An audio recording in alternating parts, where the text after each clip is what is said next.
السلام علیکم۔ میں مفتی عبدالغنی مہم کلاسز میں آپ سبھی کا خیر مقدم کرتا ہوں۔ پیارے بچوں، تو آئیے آج ہم اپنا 7واں سبق پڑھتے ہیں۔ ہمارا سبق ہے جس کا مضمون اور ٹائٹل ہے بسنت۔ یہ سبق شاعر کی شکل میں ہے۔ یاد رہیں، اس نظم کو لکھنے والے ہندوستان کے مشہور شہر لدھیانہ کے رہنے والے نذیر لدھیانوی ہے۔ وہ اس میں انہوں نے اس پوری نظم کے اندر انہوں نے موسم بہار کی کیفیت کو بیان کیا ہے کہ موسم بہار کیسا ہوتا ہے، اس کی کیفیت کو بیان کیا۔ تو آئیے شعر پڑھتے ہیں اور ساتھ میں سمجھنے کی کوشش کرتے ہیں۔ دیکھو بسنت لائی ہے گنگا پہ کیا بہار، سرسوں کے پھول ہو گئے ہر سمت آشکار۔ شاعر اس شعر میں کہتا ہے کہ بسنت کے آتے ہی گنگا پر بہار آ گئی ہے، یعنی بہار کے وقت یہ زمانہ باغوں کے نکھار کا زمانہ ہوتا ہے۔ چاروں طرف سرسوں کے پیلے پیلے پھول نظر آنے لگتے ہیں۔ آگے پڑھو۔ ہے کتنی خوشگوار ہوا کوہ سار کی، ہندوستان میں ہے یہی رت بہار کی۔ اس شعر میں شاعر کہتا ہے کہ بسنت کے آتے ہی پہاڑی کے راستے آنے والی ہوا بھی، جو پہاڑ کے راستے سے پہاڑوں پر سے جو ہوا آتی ہے نا، وہ بھی بہت اچھی لگتی ہے کہ ہندوستان میں بہار کا یہی موسم ہے۔ ہر کوئی کہہ رہا ہے کہ جاڑا نکل گیا، موسم بدل گیا کہ زمانہ بدل گیا۔ اس شعر میں شاعر کہتا ہے کہ بسنت کے آتے ہی ہر کسی کے منہ سے یہ سنائی دے رہا ہے کہ سردی کا دور ختم ہو چکا ہے، اب موسم بدل گیا اور زمانے کا مزاج بھی بدل گیا، ماحول اور فضا سب کچھ بدل گئی ہے۔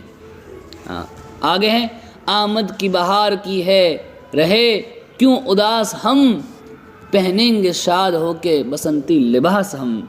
اس شاعر میں شاعر کہتا ہے کہ بہار کے اس خوشگوار موسم میں ہم اداس کیوں رہے، کیونکہ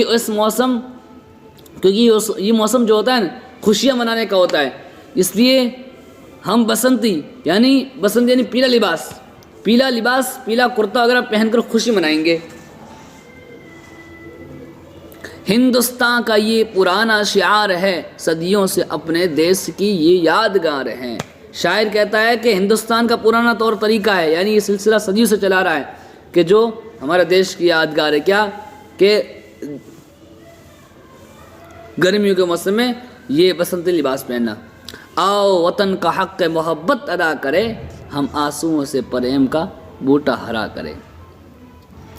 نظم کے آخری شعر میں شاعر یوں کہتا ہے کہ آؤ ہم سب مل کر محبت کا ایک حق ادا کریں اور اپنے آنسوؤں سے محبت کی ایک نئی دنیا قائم کریں کہ جس میں ہم سب لوگ مل جل کر خوشی سے رہیں۔ خلاصہ یہ ہوا کہ اس نظم میں شاعر نے بسنت کے موسم کو ذریعے بنا کر وطن کے لوگوں کو مل جل کر خوشی کے ساتھ رہنے کا پیغام دیا کہ جس طرح بسنت کے موسم میں ماحول خوشگوار ہوتا ہے، ایسا ہی ماحول ہمارے ملک کا ہمیشہ رہے۔ آئیے سوال اور جواب سمجھنے کی کوشش کرتے ہیں۔ تو پہلا سوال، سرسوں کے پھول ہر طرف کیوں کھلے ہوئے ہیں؟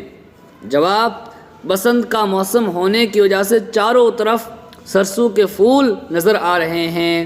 سوال نمبر 2، بسنت کس موسم کے بعد آتا ہے؟ جواب، سردی کے موسم کے بعد۔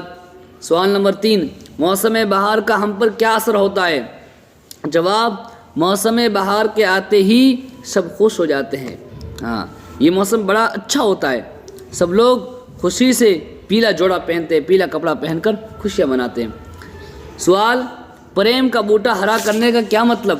جواب، اس کا مطلب یہ ہے کہ جس طرح موسم بہار کے آتے ہی سب پتے ہرے ہو جاتے ہیں، پھول کھل اڑتے ہیں، ٹھیک اسی طرح ہم بھی اپنے آنسوؤں سے محبت کا ایک ایسا پودا تیار کرنا چاہیے کہ جس سے سب کو فائدہ پہنچے، سب کو یعنی مل جل کر اور خوشی میں رہنا چاہیے۔ اب کچھ تلفظ ہے اس کے معنی سمجھنے کی کوشش کرتے ہیں.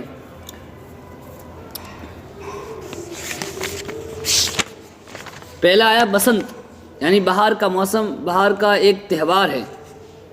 سمت یعنی طرف، آشکار یعنی ظاہر اور کھلا ہوا، خوشگوار دل پسند اچھا، کوہ سار یعنی پہاڑی جگہ، آمد یعنی آنا، شاد یعنی خوش، بسنتی یعنی زرد پیلا کپڑا پیلا، شعار طور طریقہ چلن، صدی 100 برس، یادگار نشانی، حق محبت یعنی محبت کا حق، محبت کا انعام، بوٹا یعنی پودا، پھول، پتی وغیرہ.